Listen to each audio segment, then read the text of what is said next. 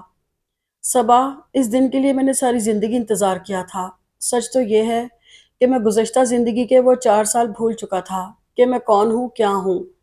جو نام، جو مقام ابو جان نے دیا وہی معتبر جانا، اور ان کی زندگی میں کبھی اپنوں کو تلاش کرنے کی کوشش نہ کی کہ کہیں وہ ہرٹ نہ ہو جائیں۔ یہاں آ کر بھی میں الجھتا رہا کہ کہاں سے شروع کروں۔